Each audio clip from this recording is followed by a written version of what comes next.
Hello friends, welcome to my channel. இன்றைக்கி நாம் அந்த வீடியோவில் குடமிளகாய் விரும்பி சாப்பிடாதவங்க கூட இந்த மாதிரி செஞ்சு கொடுத்தா விரும்பி சாப்பிடுவாங்க. அது எப்படின்னு நம்ம பார்க்கலாம்.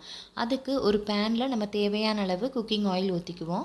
குக்கிங் ஆயில் கொஞ்சம் சூடானதுக்கு பிறகு கடுகு மட்டும் நீங்கள் கொஞ்சம் போட்டுக்குங்க. இதுக்கு வெந்தயம், சீரகம், உளுந்தம் பருப்பெல்லாம் நீங்கள் போடணும்னு தேவையில்லை. இது கூட நம்ம சின்ன வெங்காயத்தை பொடியாக வெட்டி வச்சுருக்கிறத சேர்த்துக்கலாம். அப்படி இல்லாட்டி நீங்கள் பெரிய வெங்காயம் இருந்தால் அதையும் நம்ம பொடியாக வெட்டி சேர்த்துக்கலாம். இப்போ இது கொஞ்சம் எண்ணெயிலே நல்லா கொஞ்சம் பொன்னிறமாக வர வரைக்கும் நல்லா அந்த வெங்காயத்தை வதக்கிக்குங்க. வெங்காயம் ஓரளவு வதங்கினதுக்கு பிறகு பொடியாக வெட்டி வச்சுருக்கிற வெள்ளைப்பூடை இதில் சேர்த்துக்குங்க. நான் கொஞ்சமாக செய்கிறதுனால எல்லாம் கொஞ்சமாக வெட்டி வச்சுருக்கிறேன். ஒரே ஒரு குடமிளகாவை வெட்டி அதையும் நான் இதில் சேர்த்துருக்கிறேன். உங்களுக்கு நிறைய பேர் இருந்தால் நீங்கள் நிறைய கூட நீங்கள் செஞ்சுக்கலாம். நான் இது கொஞ்சம் போதும் அப்படின்னு சொல்லிட்டு நான் இந்த மாதிரி கொஞ்சமாக செஞ்சுருக்கிறேன். இப்போ இந்த குடமிளகாய், வெங்காயம், வெள்ளைப்பூடை எல்லாம் நல்லா வதங்குற வரைக்கும் நம்ம கொஞ்சம் நேரம் வெயிட் பண்ணுவோம். இப்போ இதெல்லாம் நல்லா வதங்கினதுக்கு பிறகு இதில் நம்ம தக்காளியை சேர்த்துக்குவோம். தக்காளி உங்களுக்கு தேவையான மாதிரி நீங்கள் பொடியாக வெட்டி இதில் சேர்த்துக்கலாம். நான் நல்ல பெரிய தக்காளி ஒன்று சேர்த்துருக்கிறேன். ஓரளவு பெரிய குடமிளகாய் ஒன்று, அது கூடவே சின்ன வெங்காயம் கொஞ்சமும், வெள்ளைப்பூடு, தேவைன்னா இஞ்சியும் நீங்கள் போட்டுக்கலாம். இதில் கொஞ்சம் உப்பு போட்டுட்டு இதில் மஞ்சள் தூளும் போட்டு இதை நல்லா கொஞ்சம் நம்ம நல்லா வதக்கிக்குவோம். இது குடமிளகாய் நல்லா வதங்கினா தான் இந்த ரெசிபி நல்லா டேஸ்டியாக இருக்கும். இப்போ இதெல்லாம் ஓரளவு வதங்கியிருக்கு. இப்போ இந்த நேரத்தில் மஞ்சளும் நான் கொஞ்சம் போட்டிருக்கிறேன்.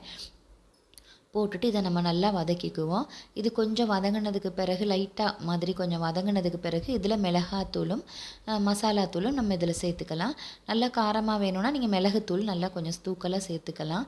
நான் மிளகாத்தூளும் மசாலாத்தூளும் கொஞ்சம் மிளகுத்தூள் மாதிரி சேர்த்துருக்கேன். இப்போ இதையும் நம்ம நல்லா கொஞ்சம் வதக்கி விடணும். நல்லா அந்த மிளகாத்தூள், மசாலாத்தூள் எல்லாம் நல்லா அந்த குடமிளகாய் தக்காளியில் சேர்கிற மாதிரி நல்லா கொஞ்சம் வதக்கிக்கிட்டே இருங்க. இப்போ இதை நல்லா மிக்ஸ் பண்ணிவிட்டு நல்லா வதக்கி விட்டதுக்கு பிறகு 3 முட்டைகளை நம்ம இதில் சேர்த்துக்குவோம். உங்களுக்கு எத்தனை 5 முட்டைனா கூட நீங்கள் உங்களுக்கு எவ்வளவு தேவையோ அந்த அளவுக்கு நீங்கள் சேர்த்துக்கலாம். இது சப்பாத்திக்கு நல்லா இருக்கும். அது போக ரொட்டி, சாதத்துக்கு ரொம்பவே நல்லாயிருக்கும். குயிக்காக ஒரு சாதம் மட்டும் இருந்தால் நீங்கள் இந்த மாதிரியான ஒரு ரெசிபி ஒன்று ட்ரை பண்ணி பாருங்கள். குடமிளகாய் ரொம்பவே சத்தானதுன்னு சொல்கிறாங்க. நம்ம டெய்லி கூட இது நம்ம செஞ்சு கொடுக்கலாம். பிள்ளைகளுக்கு டக்குன்னு ஸ்கூலுக்கெல்லாம் இது மாதிரி நம்ம செஞ்சு கொடுத்தா அவங்க விரும்பி சாப்பிடுவாங்க. இந்த மாதிரி முட்டையை நீங்கள் போட்டு இதில் நல்லா மிக்ஸ் பண்ணி கொடுத்து பாருங்கள். பிள்ளைகள் நல்லா விரும்பி சாப்பிடுவாங்க. ஓகே ஃப்ரெண்ட்ஸ், நீங்களும் இந்த ரெசிபியை கண்டிப்பாக ட்ரை பண்ணி பாருங்கள். பார்த்துட்டு எப்படி இருந்துச்சுன்னு கமெண்ட் பாக்ஸில் கமெண்ட் பண்ணுங்கள். முடிஞ்சால் என்னோடய சேனலை லைக் பண்ணுங்கள், கமெண்ட் பண்ணுங்கள், சப்ஸ்கிரைப் பண்ணுங்கள். இது ரொம்ப டேஸ்டியாக இருக்கும். இந்த மாதிரியான ஒரு ரெசிபி ஒன்று கண்டிப்பாக ட்ரை பண்ணி பாருங்கள். இதில் நீங்கள் சில்லி ஃப்ளேக்ஸ் வேணுன்னா கூட நீங்கள் சேர்த்துக்கலாம். இல்லாட்டி இன்னும் கொஞ்சம் மிளகுத்தூளும் சேர்த்துக்கலாம். சேர்த்துக்கிட்டால் ரொம்பவே நல்லா இருக்கும். இது குழந்தைகள் ரொம்ப விரும்பி சாப்பிடுவாங்க. சப்பாத்திக்கெல்லாம் ரொம்ப டேஸ்டியாக இருக்கும். Okay friends, thank you. Please subscribe my channel. Thank you.